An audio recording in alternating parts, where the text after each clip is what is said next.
கப்பலோட்டிய தமிழன் வ.உ. சிதம்பரனாரின் பெயர் சூட்டப்பட்ட தூத்துக்குடி துறைமுகத்துக்குள் வந்த ஒரு அந்நிய கப்பலால் பெரும் பரபரப்பு ஏற்பட்டுள்ளது. நம் மீனவர்கள் மீன் பிடிப்பதற்காக கச்சத்தீவை கடந்தாலே நீந்த விட்டு சுடுகிறது இலங்கை இராணுவம்.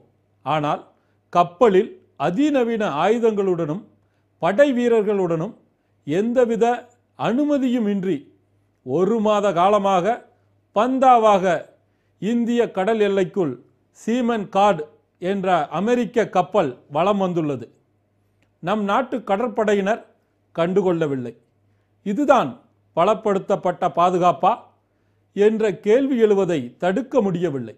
அதே நேரத்தில் தமிழக கடல் எல்லைக்குள் அத்துமீறிய அந்நிய கப்பலை சுற்றி வளைத்தது தமிழக கடலோர காவல் படை. இதன் மூலம் மீண்டும் இந்தியாவில் பெருமை மிக்கது தமிழக காவல்துறை என்பதை சற்று அழுத்தமாக பதிவு செய்துள்ளது. தூத்துக்குடியில் சிறை வைக்கப்பட்டுள்ள அமெரிக்க ஆயுத கப்பலின் ரகசியத்தை அறிந்து கொள்ளலாம். சர்வதேச அளவில் கடல் எல்லைகள் பறந்து விரிந்து காணப்பட்டாலும் ஒவ்வொரு நாட்டிற்கும் குறிப்பிட்ட தூரம் கடல் பகுதி சொந்தமாக உள்ளது. அந்த எல்லை பகுதிக்குள் வேறு நாட்டைச் சேர்ந்த கப்பல்கள் நுழைய வேண்டுமானால் முறையான அனுமதி பெற்றிருப்பது அவசியமாகும். அப்படி அனுமதி பெறாமல் சம்பந்தப்பட்ட நாட்டின் கடல் எல்லைக்குள் நுழைந்தால் அந்த கப்பலையும் அதில் உள்ளவர்களையும் சிறைபிடிக்கும் அதிகாரம் அந்த நாட்டிற்கு உண்டு. இதனை சுருங்கச் சொல்ல வேண்டுமானால், நம் நாட்டு மீனவர்கள் மீன்பிடிக்கச் செல்லும் போது இலங்கையின் கடல் எல்லைக்கு சென்றால் கைது செய்யப்படுகிறார்கள் அல்லவா? அதுபோன்ற நடவடிக்கை தான் அது. இது அனைத்து நாடுகளிலும் நடக்கின்ற பாதுகாப்பு நடவடிக்கை தான்.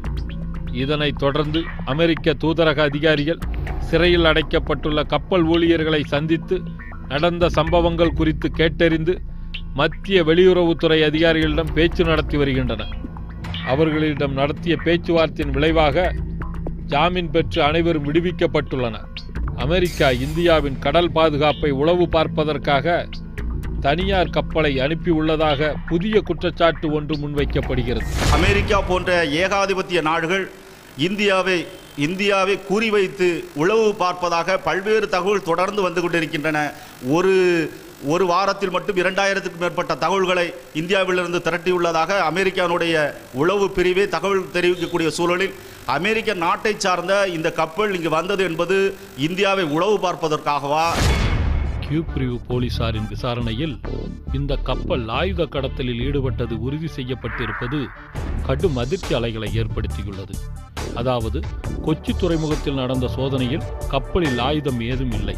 ஆனால் கப்பலின் தலைமை பாதுகாப்பு அதிகாரி பால் டேவிட் என்பவர் அங்கிருந்து கப்பல் புறப்பட்ட பின்னர் தூத்துக்குடி கடல் பகுதிக்கு கப்பல் வருவதற்கு முன்பாக இலங்கைக்கு சென்று அங்கு 3 தினங்கள் தங்கி பின்னர் கப்பலுக்கு திரும்பியுள்ளார்.